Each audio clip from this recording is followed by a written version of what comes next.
Bisa saja, tes swab ini jadi modus baru pembungkaman aktivis. Saya kok jadi ngeri ya? Takutnya dari kejadian itu, ada pihak yang ingin menyampaikan pesan bahwa jangan pada macem-macem ya selama pandemi kalau mau selamat. Masa-masa krisis itu terkadang bikin orang makin kreatif ya. Misal nih, ada orang mau jualan obat herbal ngaku profesor. Ada yang mau jualan kalung ngakunya bisa nangkal corona. Bahkan ada yang mau membungkam aktivis tapi pakai modus tes swab. Yang terakhir sayangnya terpaksa dialami oleh 3 aktivis Walhi di Kalimantan Timur Juli lalu. Gini kronologinya. Tepatnya pada 29 Juli, Sekretariat Walhi Kalimantan Timur didatangi petugas tanpa baju hazmat yang mengatakan akan melakukan tes swab. Sehari setelahnya, 3 aktivis yang menjalani pemeriksaan dinyatakan positif COVID dan diminta menjalani karantina di rumah sakit. Tidak hanya itu, petugas memaksa masuk ke seluruh ruangan dengan dalih mencari penghuni kantor yang belum menjalani tes swab. Sambil mencari penghuni kantor, petugas mengambil foto ruangan-ruangan di kantor Walhi tersebut. Herannya, ketika ditanya surat tugas dan surat hasil tes swabnya, mereka tidak bisa memberikan. Wajar dong mereka menolak dibawa ke rumah sakit. Besoknya, serombongan polisi, anggota Satuan Polisi Pamong Praja, dan petugas dinas kesehatan menjemput paksa 3 aktivis tersebut. Oke, kita fast forward sampai di rumah sakit Abdul Muiz.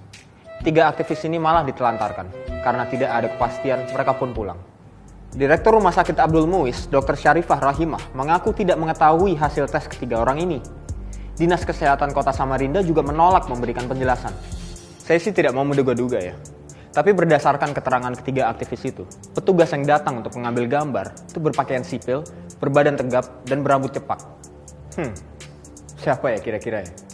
Direktur Walhi Kalimantan Timur, Yohana Tiko, mencurigai tes swab dijadikan alat pembungkaman baru. Sebab, para aktivis sedang mengadvokasi kasus tumpahan minyak di Balikpapan, penolakan RUU Cipta Kerja, serta rencana zonasi wilayah pesisir dan pulau-pulau kecil. Komnas HAM menemukan 3 kejanggalan dalam tes swab yang dilakukan di lingkungan Walhi Kalimantan Timur. Pertama, ada indikasi kuat terdapat pelanggaran protokol kesehatan.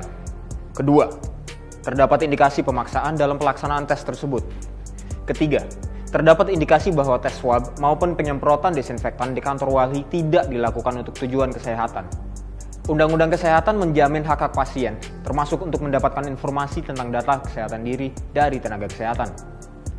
Berdasarkan undang-undang itu, mereka berhak memperoleh informasi mengenai hasil pemeriksaan laboratorium sebelum diproses lebih lanjut, dan juga berhak atas rahasia kondisi kesehatan pribadinya. Dugaan pembungkaman terhadap aktivis lingkungan hidup ini bukanlah suatu hal yang mengada-ada, terutama jika kita melihat peningkatan kekerasan yang ditujukan secara sistematis terhadap pembela hak asasi di masa pandemi. Selain kriminalisasi, modus lain adalah pembubaran diskusi kritis, seperti yang terjadi pada diskusi mengenai hukum pemberhentian presiden di Universitas Gadjah Mada. Serta serangan digital, seperti yang terjadi terhadap Raffio Patra dan Tantowi Ansori. Bisa saja, tes swab ini jadi modus baru pembungkaman aktivis. Saya kok jadi ngeri ya? Takutnya dari kejadian itu, ada pihak yang ingin menyampaikan pesan bahwa jangan pada macem-macem ya selama pandemi kalau mau selamat. Ditambah lagi dengan kebijakan-kebijakan pemerintah yang mengadopsi pendekatan keamanan di masa pandemi. Misalnya, wacana darurat sipil, penerbitan surat telegram yang mengatur mengenai tindakan penghinaan terhadap pejabat negara selama pandemi, pelarangan demonstrasi, pelibatan para jenderal dalam gugus tugas COVID-19, hingga pelibatan polisi dan TNI di ruang-ruang publik dalam penanggulangan pandemi. Pemerintah seharusnya menjamin perlindungan hak warga negara, bahkan di masa pandemi sekalipun. Tidak boleh ada celah bagi segelintir orang untuk memanfaatkannya demi kepentingan pihak tertentu. Saya Ricky, sampai jumpa di fokus selanjutnya.